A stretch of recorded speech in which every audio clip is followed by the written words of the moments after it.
Yo, what's up YouTube? My name is ZayinTheMan and welcome to Storytime. Now for Storytimes, I usually take us on one of my paranormal adventures. But since Valentine's Day was yesterday, I thought that I would try something new. With that being said, today's story is going to be a personal story of mine. This story is about how I met my wife, Sarah. So without further ado, it's showtime. So Sarah and I met in the middle of our senior year of high school, and we had one class together, with that being art class. Well, art AP to be specific. Now the year prior, we had a brief conversation, but that was just in passing. Now that I had class with her and she sat right across from me, I would try to be all cool and whatnot. I would try and crack jokes here and there, even though that they were hit or miss, but more times than not, they were miss. Now, by no means do I have any game or riz in my body whatsoever. Listen, I'm a straight up square, but when I was around Sarah, something else in me just came out. I hit her with the "Tu es des beaux yeux." Tu es de beaux yeux. Something like that, I don't know, but I could tell that she was feeling it. And as time goes on, I'm still on my pursuit to happiness, but there was one really big problem. One actually extremely big problem. I could not close. I was still in the friend zone, and it was my fault that I was still in the friend zone. Every time I would be in the perfect position to shoot my shot, but I would always chicken out. I was afraid asking out a girl. This was my biggest fear at the time, and this fear was high up on that mountain. It was way above the dark,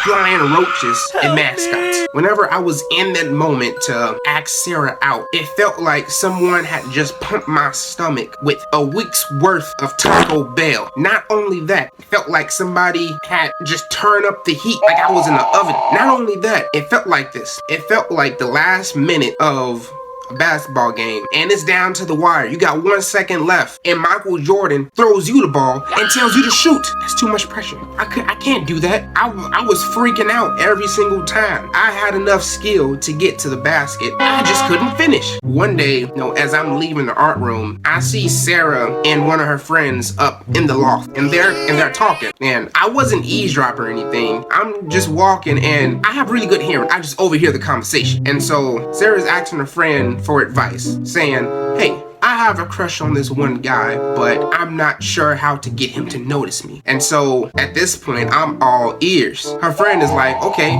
cool. What class is he in?" And Sarah's like, "Oh, he's in my calculus class." Instantly, my heart is shattered. My spirit is gone. I am instantly depressed. I'm depressed because I'm not in calculus class. I can't do math to save my life. At that moment, I was like, dang, I done fumbled, and I done fumbled big, In my mind, I was prepared to be alone for the rest of my life. I'll never find love again. But God kind of works in funny ways, because when I thought, hey, that was my last shot, God was like, you got another shot coming. Just don't mess it up, which I didn't know at the time. A couple of weeks go by. I'm up in the loft working on one of my art assignments. At the time, I'm listening to Tyler, the Creator, just doing my thing, drawing, and I don't know, I was making a really cool drawing too as well. One of the best drawings I ever did. And out of the corner of my eye, I see someone coming upstairs. I turn my head, and there's Sarah. She's coming up, and she smiles, she says hi. I freeze up for a little bit, and my heart is racing. But in my mind, I'm like, you know what? Why am I so afraid? She's probably dating somebody else right now. So I'll calm down, I'm like, okay,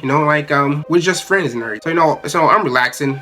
She comes up, and we talk, we laugh for a while, and I'm sitting on one wall, and right across from me, she's sitting on another wall. The walls are relatively close together, If we both kicked out our feet would touch. So I got my head down, I just put my headphones back in, and I'm continuing on my assignment. Something tells me to look up. So, I slowly look up, and there's Sarah, and she's looking directly at me. I hurry up, and I put my head down so fast, I'm freaking out. I'm thinking, why the hell is she staring at me? What is something on my face or something? And my heart is racing. My heart is boom, boom, boom, boom, boom, boom, boom, boom. I look up again, and Sarah's looking at me, and then she smiles. And I put my head back down. In my mind, cold red. I'm freaking out. I just hear a voice in the back of my mind. This could be your last time. Tell her how you feel. I sit my head back up, and I look at Sarah, and I want to say, hey, listen, I really like you, and I was just wondering, if you're not dating anyone, would you like to go out with me? That's all I had to say. In that split moment, I chose not to say anything. Come on now, dog.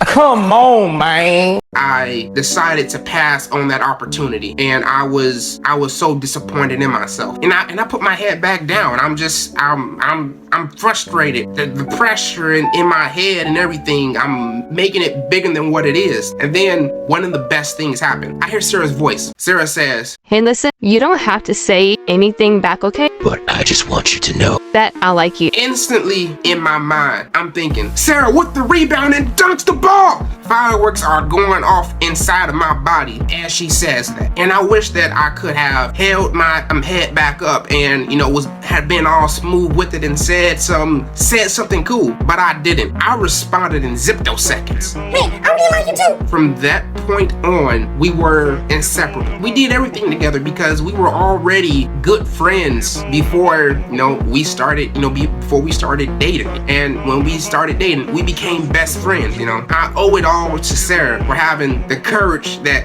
I didn't. I know Valentine's Day has passed, but this is for any situation. This is for any moment. If you like someone and if you feel they vibe with you and you vibe with them, those nerves in your stomach, those are natural, And I would say, don't be like me. In that crucial moment, I felt it, I decided that, you know what, I'm not going to say anything. I was just going to let it be. If you're ever in the moment like that, it's better to say how you feel, whether if it's a rejection or if you are embraced. It's better to say how you feel than never say it at all. If that makes any sense or anything. Hey, you made it to the end of the video. Did you like it? Did you have fun? No! Well, since you had so much fun, how about leaving me a like? Or tell me what you thought about the video down in the comment section below. Also, if you want to stay up to date on my latest content, subscribe to the Zayin Clan today. And be sure to hit that notification button so you'll never miss a video. My name is ZayinTheMan. Peace.